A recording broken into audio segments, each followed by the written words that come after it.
Hello friends, आज के इस वीडियो में ज्योग्राफी का अगला टॉपिक हम डिस्कस करने वाले हैं जो कि है लेटीट्यूड एंड लॉन्गिट्यूड लाइन, अक्षांश और देशांतर रेखाएं। बहुत ही इंपॉर्टेंट टॉपिक है, अक्सर क्वेश्चंस देखने को मिलते हैं इस टॉपिक से। तो बहुत ही सिंपल तरीके से इस टॉपिक को समझने वाले हैं, तो अच्छे से फोकस होकर लेक्चर को समझिएगा। शुरू करते हैं। देखिए फ्रेंड्स, जो हमारा सोलर सिस्टम है, सोलर सिस्टम में हमारी अर्थ आती है। अर्थ उसका जो है एक सदस्य है जिसकी हम फिजिकल स्टडी जो है एक सैंपल, एक नमूने से करते हैं, जिसे हम क्या बोलते हैं, ग्लोब कहते हैं। ओके, तो ग्लोब जैसा कि आप यहाँ पर देख पा रहे होंगे, इस ग्लोब पर हमको दो तरीके की लाइन देखने को मिलती है। एक है लैटिट्यूड लाइन और दूसरी है लॉन्गिट्यूड लाइन, अक्षांश रेखाएं और देशांतर रेखाएं। ये जो लाइन होती है ये बेसिकली इमेजिनरी लाइन होती है, एक काल्पनिक रेखाएं होती है। चलिए एक एक करके इनको समझते हैं।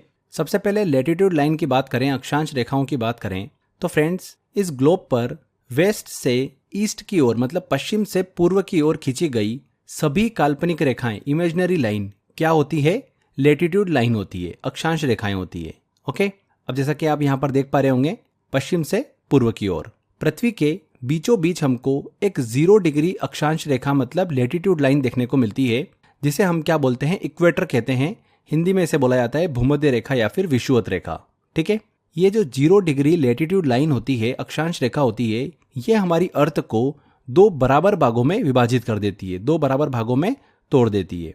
नॉर्थ की तरफ वाला हिस्सा जो होता है वो नॉर्थन हेमिस्फीयर कहलाता है, उत्तरी गोलार्ध, और साउथ की तरफ, दक्षिण की तरफ दक्षिणी गोलार्ध जो होता है उसे बोला जाता है साउथर्न हेमिस्फीयर। ये क्लियर हो गया। अब ये जो इक्वेटर लाइन है, इसके नॉर्थ और साउथ में हर एक एक डिग्री के अंतराल में 90 लैटिट्यूड लाइन जो होती है, अक्षांश रेखाएं, वो खिंची हुई होती है। किसी भी स्थिति में 90 डिग्री से ज़्यादा अक्षांश मतलब लैटिट्यूड लाइन नहीं हो सकती। ग्लोब पर नॉर्थ का सबसे एंड पॉइंट होता है, उसको बोलते हैं नॉर्थ पोल, एंड साउथ की तरफ जो सबसे एंड वाला पॉइंट होता है उसको बोलते हैं हम साउथ पोल। ठीक है, और इन पोल की बात करें तो इन पर 90 डिग्री अक्षांश की स्थिति होती है। अब ग्लोब पर ये जो सभी लैटिट्यूड लाइन्स होती है ये एक दूसरे के बिल्कुल पैरेलल होती है, समांतर होती है। दो लैटिट्यूड लाइन के बीच कितनी दूरी होती है, 111 किलोमीटर की होती है। मतलब 1 डिग्री अक्षांश और 2 डिग्री अक्षांश के बीच में जो डिस्टेंस होती है वो कितनी होती है, 111 किलोमीटर की होती है। 1 degree latitude and 2 degree latitude के बीच की डिफरेंस 111 किलोमीटर की होती है। समझ में आ गया। अब देखिए, ग्लोब पर 0 डिग्री हमने लैटिट्यूड लाइन को डिस्कस किया, जिसे इक्वेटर बोलते हैं, विषुवत रेखा बोलते हैं, भूमध्य रेखा बोलते हैं। अब नॉर्थ की तरफ 23.5 डिग्री पर जो अक्षांश रेखा हमको देखने को मिलती है, जो लैटिट्यूड लाइन देखने को मिलती है, उसे क्या बोला जाता है, कर्क रेखा बोला जाता है, ट्रॉपिक ऑफ कैंसर बोला जाता है। वहीं इस इक्वेटर के अगर साउथ में हम बात करें 23.5 डिग्री पर, तो जो हमको यहाँ पर लैटिट्यूड लाइन देखने को मिलती है उसे क्या बोला जाता है, ट्रॉपिक ऑफ कैप्रिकॉर्न बोला जाता है, मकर रेखा बोला जाता है। तो कर्क रेखा समझ में आ गया आपको क्या होती है, इक्वेटर समझ में आ गया आपको क्या होता है, विषुवत रेखा, एंड मकर रेखा मतलब ट्रॉपिक ऑफ कैप्रिकॉर्न। ये स्टेटस क्लियर हो गया। अब देखिए, नॉर्थ में हम बात करें 66.5 डिग्री अक्षांश रेखा की, तो इसे बोला जाता है आर्कटिक लाइन। क्या बोला जाता है, आर्कटिक लाइन। वहीं साउथ में हम बात करें 66.5 डिग्री लाइन की, तो उसे बोला जाता है अंटार्कटिक लाइन, अंटार्कटिक रेखा। तो ये क्लियर हो गया आपको। अब देखिए फ्रेंड्स, हमारी अर्थ पर अगर हम लैटिट्यूड लाइन की बात करें तो वो कितनी है, तो यहाँ पर हमको दो केस देखने को मिलते हैं। अगर हम पोल जो है, साउथ पोल और नॉर्थ पोल, उसको अगर हम बिंदु कंसिडर करके चल रहे हैं तो फिर वो लाइन नहीं हुई। तो उस केस में नॉर्थ में 1 डिग्री से लेकर 89 डिग्री तक, वैसे ही साउथ में 1 डिग्री से लेकर 89 डिग्री तक, टोटल कितना हो जाएगा, 89 + 89, और बीच की इक्वेटर भूमध्य रेखा, तो यहाँ पर हो गया 89 + 89 + 1 भूमध्य रेखा का, इक्वेटर का, तो 179 हो गया। पर अगर पोल को लैटिट्यूड लाइन कंसिडर करके अगर चलते हैं तो अर्थ पर कुल लैटिट्यूड लाइन अक्षांश रेखाओं की संख्या कितनी हो जाएगी, 179 + 2। पोल को लाइन कंसिडर करके चलेंगे तो 2 और ऐड कर दो उसमें, ये हो गया 181। कुल अक्षांशों मतलब लैटिट्यूड लाइन की संख्या कितनी हो गई, 181 हो गई। तो ये आपको क्लियर हो गया। चलिए अब आगे बढ़ते हैं। हमारी अर्थ जो है, देखिए इसके ऊपर 23.5 डिग्री नॉर्थ तरफ में जो अक्षांश रेखा होती है, लैटिट्यूड लाइन होती है, उसको कर्क रेखा बोलते हैं, एंड साउथ तरफ में 23.5 डिग्री अक्षांश रेखा को मकर रेखा मतलब ट्रॉपिक ऑफ कैप्रिकॉर्न कहते हैं। अब देखिए फ्रेंड्स, होता क्या है, 21 जून एक ऐसा दिन होता है जब सूर्य जो होता है, हमारा सन, वो क्या करता है, ट्रॉपिक ऑफ कैंसर के मतलब कर्क रेखा के एकदम बिल्कुल ऊपर आ जाता है। इस कारण से ये जो दिन होता है 21 जून का, ये नॉर्थ हेमिस्फेयर का सबसे बड़ा दिन होता है, उत्तरी गोलार्ध का सबसे बड़ा दिन होता है 21 जून। वहीं 22 दिसंबर जो दिन होता है उस समय सूर्य जो होता है ये ट्रॉपिक ऑफ कैप्रिकॉर्न के बिल्कुल ऊपर आ जाता है, मकर रेखा के बिल्कुल एकदम ऊपर आ जाता है।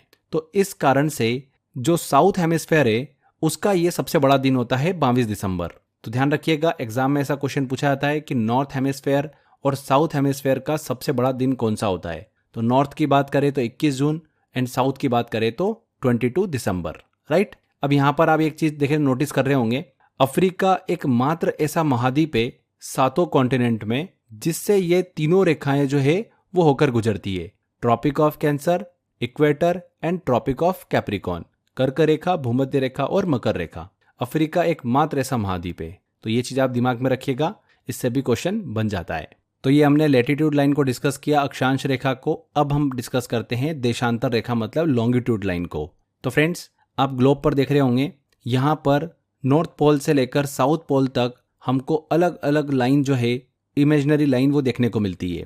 इन्हीं काल्पनिक रेखाओं को क्या कहा जाता है? लॉन्गिट्यूड लाइन कहा जाता है। क्लियर? ग्लोब पर पश्चिम से पूर्व की ओर खींची गई लाइन जितनी भी हैं वो लैटिट्यूड लाइन हो गई, अक्षांश रेखा हो गई। वहीं उत्तरी ध्रुव से लेकर दक्षिणी ध्रुव तक खींची गई सारी रेखाएं जो होती है, काल्पनिक रेखाएं जो होती है, वो लॉन्गिट्यूड लाइन होती है, राइट। देखिए, ध्रुवों से जो ये पोल हैं, यहाँ से भूमध्य रेखा जो है हमारी इक्वेटर, उसकी ओर जाने पर इन लॉन्गिट्यूड लाइन के बीच की जो डिस्टेंस होती है वो बढ़ती जाती है। और इस इक्वेटर से जब भी हम पोल की तरफ आते हैं तब इन लॉन्गिट्यूड लाइन के बीच की जो डिस्टेंस है वो घटती जाती है। जैसा कि आप यहाँ पर देख पा रहे होंगे, पोल से इक्वेटर तक आने पर डिस्टेंस बढ़ती जाती है 2 लॉन्गिट्यूड लाइन के बीच में। वहीं इक्वेटर से पोल की तरफ जाने पर ये डिस्टेंस जो है वो कम होती जाती है। जो देशांतर रेखाएं होती है, लॉन्गिट्यूड लाइन होती है, ये पैरेलल नहीं होती है, समांतर नहीं होती है, जैसे हम डिस्कस कर रहे थे अक्षांश रेखाओं के केस में, है ना। जो लैटिट्यूड लाइन होती है वो पैरेलल होती है। यहाँ पर ध्यान रखिएगा, 2 लॉन्गिट्यूड लाइन के बीच की जो डिस्टेंस होती है अधिकतम, वो हमको देखने को मिलती है इक्वेटर पर। इक्वेटर पर सबसे ज़्यादा डिस्टेंस होती है 2 लॉन्गिट्यूड लाइन के बीच में। 2 देशांतर रेखाओं के बीच की डिस्टेंस सबसे ज़्यादा इक्वेटर पे होती है। कितनी होती है? 111.3 किलोमीटर होती है। देखिए, हमने अक्षांश रेखा जब पढ़ रहे थे, लैटिट्यूड लाइन जब पढ़ रहे थे, तब हमने वहाँ पर 0 डिग्री लैटिट्यूड लाइन की बात करी थी, उसे क्या बोलते हैं? इक्वेटर बोल रहे थे। अब हम लॉन्गिट्यूड लाइन पढ़ रहे हैं तो वहाँ पर 0 डिग्री लॉन्गिट्यूड लाइन को भी डिस्कस करते हैं, देशांतर रेखा को। तो 0 डिग्री देशांतर रेखा मतलब लॉन्गिट्यूड लाइन को क्या कहा जाता है फ्रेंड्स? प्रधान यामोत्तर या फिर ग्रीनविच रेखा के नाम से इसे जाना जाता है। किस नाम से जाना जाता है? ग्रीनविच रेखा के नाम से जाना जाता है। अब इसको ग्रीनविच रेखा क्यों बोलते हैं, ग्रीनविच लाइन क्यों बोलते हैं? तो 0 डिग्री जो देशांतर रेखा है, ये लाइन इंग्लैंड के ग्रीनविच शहर से होकर जाती है और 1884 में अंतर्राष्ट्रीय सम्मेलन में इस रेखा को प्राइम मेरिडियन के रूप में चुना गया था। इसीलिए 0 डिग्री देशांतर रेखा को क्या कहा जाता है? ग्रीनविच रेखा के रूप में जाना जाता है। इसी ग्रीनविच रेखा के माध्यम से इंटरनेशनल टाइम जो होता है, अंतर्राष्ट्रीय समय, उसका निर्धारण होता है, जिसे ग्रीनविच मीन टाइम कहते हैं, GMT कहा जाता है। इस 0 डिग्री लॉन्गिट्यूड लाइन से अगर हम ईस्ट की तरफ देखें और वेस्ट की तरफ देखें तो हर एक डिग्री के अंतराल में 180 लॉन्गिट्यूड लाइन जो है वो खींची गई हैं। 180 देशांतर रेखाएं जो है वो खींची गई हैं, हर साइड, ईस्ट में भी और वेस्ट में भी। तो टोटल कितनी हो गई? 360 देशांतर रेखाएं ग्लोब पर खींची गई हैं। अब आप यहाँ पर देख रहे होंगे, जो 0 डिग्री हमारी देशांतर रेखा है और 180 डिग्री देशांतर रेखा जो है, ये एक दूसरे के बिल्कुल विपरीत हैं। ग्लोब पर देखेंगे, अगर आगे की तरफ 0 डिग्री है तो उसके पीछे की तरफ 180 डिग्री देशांतर रेखा है। अभी हमने डिस्कस भी किया था कि 0 डिग्री जो लॉन्गिट्यूड लाइन है, देशांतर रेखा है, उसका यूज जो है वो समय निर्धारण में किया जाता है। इसीलिए 0 डिग्री देशांतर रेखा को अंतर्राष्ट्रीय समय रेखा भी कहते हैं। वहीं 180 डिग्री जो देशांतर रेखा है, लॉन्गिट्यूड लाइन है, इसका यूज तिथि निर्धारण में किया जाता है। इसीलिए 180 डिग्री देशांतर रेखा को अंतर्राष्ट्रीय तिथि रेखा भी कहते हैं, इंटरनेशनल डेट लाइन। ओके, ये भी एक इमेजिनरी लाइन ही है। इंटरेस्टिंग बात यह है कि जब कोई व्यक्ति इस लाइन को पार करता है तो वो एक दिन आगे या फिर पीछे चला जाता है। इसका यूज जो है ये सुनिश्चित करने के लिए किया जाता है कि पृथ्वी के सभी हिस्से में समय का सही निर्धारण हो सके। जब हम इस लाइन को ईस्ट से वेस्ट की ओर पार करते हैं तब एक दिन बढ़ जाता है, और इस लाइन को जब हम वेस्ट से ईस्ट की ओर पार करते हैं तो एक दिन घट जाता है। तो इसीलिए 180 डिग्री देशांतर रेखा जो होती है, लॉन्गिट्यूड लाइन जो होती है, इसको इंटरनेशनल डेट लाइन कहते हैं। अब देखिए जो 0 डिग्री देशांतर रेखा है, लॉन्गिट्यूड लाइन है, ये कर्क रेखा, भूमध्य रेखा और मकर रेखा जो है, ट्रॉपिक ऑफ कैंसर, इक्वेटर और ट्रॉपिक ऑफ कैप्रिकॉर्न, इनको कहाँ कहाँ पर कट करती है, ये भी एग्जाम में क्वेश्चन बन जाता है, इसलिए ध्यान से देखिए। अगर हम 0 डिग्री लॉन्गिट्यूड लाइन की बात करें तो ये ट्रॉपिक ऑफ कैंसर मतलब कर्क रेखा को काटती है अल्जीरिया में, इक्वेटर को काटती है, भूमध्य रेखा को काटती है गिनी की खाड़ी में, वहीं ट्रॉपिक ऑफ कैप्रिकॉर्न को काटती है, मकर रेखा को काटती है अटलांटिक सागर में। ठीक है, तो ये तीनों चीज़ें ध्यान रखिएगा, इंपॉर्टेंट है। इसके अलावा 0 डिग्री देशांतर रेखा जो है ये किन किन कंट्री से होकर जाती है ये भी आपको ध्यान रखना है। यूके से होकर निकलती है, फ्रांस से होकर निकलती है, स्पेन, अल्जीरिया तो अभी हमने डिस्कस भी किया, उसके अलावा घाना एंड अंटार्कटिका। तो ये वो जगह है जहाँ से 0 डिग्री देशांतर रेखा जो है होकर गुजरती है। अब आगे देखिए, अभी हमने डिस्कस भी किया कि 0 डिग्री जो लॉन्गिट्यूड लाइन है इसको अंतर्राष्ट्रीय समय रेखा कहते हैं, है ना, यूनिवर्सल टाइम या फिर ग्रीनविच टाइम इसे कहा जाता है। तो ये टाइम कैसे निकलता है इसको भी हम थोड़ा सा समझते हैं। देखिए यहाँ पर आपको ग्लोब दिख रहा होगा, यहाँ पर ये 0 डिग्री जो हमारी लॉन्गिट्यूड लाइन है, और इधर की तरफ चलेंगे हम राइट साइड में तो हमारा ईस्ट है, और लेफ्ट साइड में चलेंगे हम तो हमारा वेस्ट है, पश्चिम है। अब ग्रीनविच से पूर्व के स्थानों का समय जो होगा वो ग्रीनविच टाइम से आगे होता है, और ग्रीनविच से जो पश्चिम के स्थान है मतलब वेस्ट की तरफ के जो जितने भी प्लेसेस है, यहाँ पर जो टाइम होता है वो ग्रीनविच टाइम से पीछे होता है। तो कितना आगे होता है, कितना पीछे होता है, किस जगह पर क्या टाइम होगा, चलिए इसको थोड़ा सा हम अच्छे से समझते हैं। देखिए हमारी अर्थ जो है ये अपने एक्सिस पर 24 घंटे में एक चक्कर पूरा करती है, एक रोटेशन कंप्लीट करती है, मतलब 360 डिग्री ये घूम जाती है, देशांतर घूम लेती है। तो 24 घंटे में हमारी अर्थ 360 देशांतर घूम जाती है। तो एक घंटे में कितना घूमेगी, 360 अपॉन में 24 इक्वल टू कितना आ गया, 15 देशांतर घूम जाती है एक घंटे में।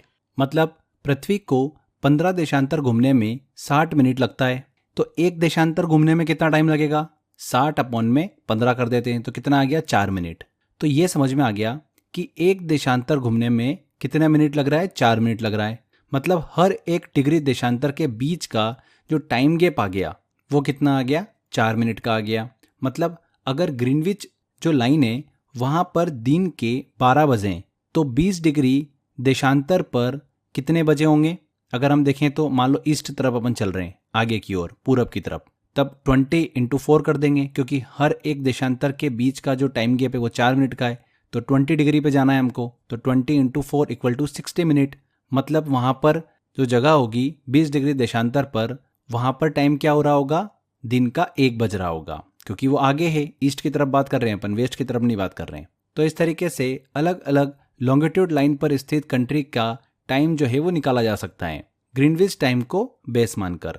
अगर फ्रेंड्स हम भारत की स्थिति देखें तो भारत की स्थिति कैसी है, भारत 0 डिग्री देशांतर से पूरब की ओर 82.5 डिग्री देशांतर पर स्थित है। 82.5 डिग्री लॉन्गिट्यूड लाइन पर भारत जो है वो स्थित है।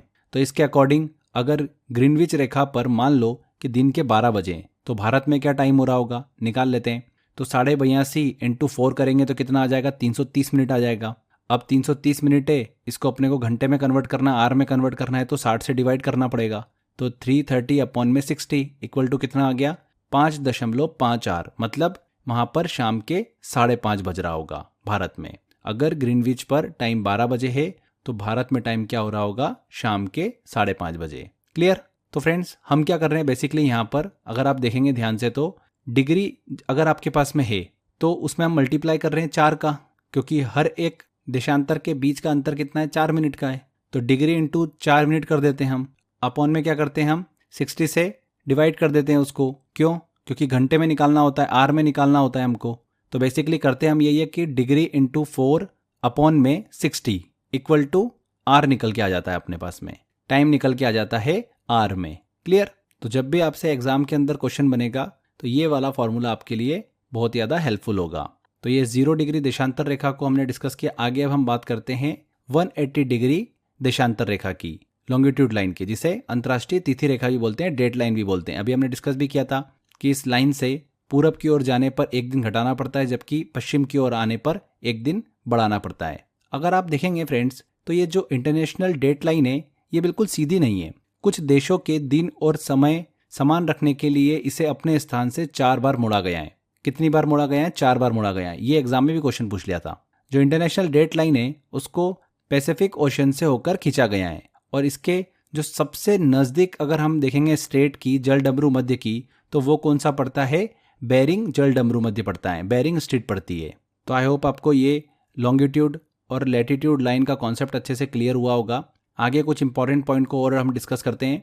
देखिए जो इक्वेटर होता है 0 डिग्री अक्षांश रेखा, 0 डिग्री जो हमारी लैटिट्यूड लाइन है, उस पर सूरज की जो किरणें होती है वो बिल्कुल सीधी गिरती है, इसीलिए यहाँ पर दिन और रात बिल्कुल बराबर होते हैं। पृथ्वी के चपटे होने के कारण भूमध्य रेखा पर जो इक्वेटर है उस पर ग्रेविटेशनल फोर्स का मान जो होता है वो सबसे कम होता है, बल्कि जो पोल होते हैं वहां पर सबसे ज्यादा होता है ग्रेविटेशनल फोर्स का मान। ठीक है, गुरुत्वाकर्षण बल का मान इक्वेटर पे कम होता है और ध्रुव मतलब पोल पर सबसे ज्यादा होता है। नॉर्थर्न एंड साउथर्न हेमिस्फेयर में 30 डिग्री से लेकर 35 डिग्री जो हमको लैटिट्यूड देखने को मिलता है, उसके बीच सब ट्रॉपिकल हाई प्रेशर हमको देखने को मिलता है, उपोष्ण उच्च दाब, जिससे इस क्षेत्र को क्या बोलते हैं? हॉर्स लैटिट्यूड कहा जाता है। और यहाँ पर हवा जो होती है वो स्थिर रहती है और मौसम भी बिल्कुल शांत रहता है 30 डिग्री से लेकर 35 डिग्री तक, दोनों तरफ में, नॉर्थर्न हेमिस्फेयर में भी और साउथर्न हेमिस्फेयर में भी। ध्यान रखिएगा, इस क्षेत्र को क्या बोला जाता है? हॉर्स लैटिट्यूड कहा जाता है, 30 डिग्री से लेकर 35 डिग्री लैटिट्यूड तक। अफ्रीका की जो कांगो नदी है फ्रेंड्स, ये जो इक्वेटर है भूमध्य रेखा है उसको 2 बार काटती है। कौन सी नदी? कांगो नदी। वहीं अफ्रीका की लिम्पोपो नदी जो है, ये जो ट्रॉपिक ऑफ कैप्रिकॉर्न है, मकर रेखा है, उसको 2 बार काटती हैं। अब देखिए कांगो नदी और लिम्पोपो नदी को लेकर आप कंफ्यूज हो सकते हो, दोनों ही अफ्रीका की नदी है और दोनों ही जो है वो भूमध्य रेखा और मकर रेखा को 2-2 बार काटती है, पर कौन सी रेखा को काटती है, कौन सी नदी, ये थोड़ा कंफ्यूजन हो जाता है। तो इसको हम ट्रिक से याद कर सकते हैं। देखिए कांगो नदी आप देखोगे ना, तो कांगो में क वर्ड छुपा हुआ है। ठीक है, क वर्ड। अब इस क वर्ड को अगर देखेंगे तो कर्क रेखा में भी क है, मकर में भी क है, पर भूमध्य रेखा में क नहीं है। तो क्या कांगो नदी कर्क रेखा को भी काटेगी, मकर रेखा को भी काटेगी? क्या हो ही नहीं सकता। तो कांगो नदी भूमध्य रेखा को काटती है 2 बार। इस तरीके से हम इसको ट्रिक से याद कर सकते हैं। अगर कांगो नदी भूमध्य रेखा को काटेगी तो बची हुई लिम्पोपो नदी मकर रेखा को काटेगी। तो इस तरीके से हम बड़ी आसानी से इसको याद रख सकते हैं। आगे फ्रेंड्स, अब थोड़ा सा हम जोन को डिस्कस करते हैं और बहुत ही छोटा सा कॉन्सेप्ट है, एक बार मैं आपको बताऊंगा, आपको क्लियर हो जाएगा बिल्कुल।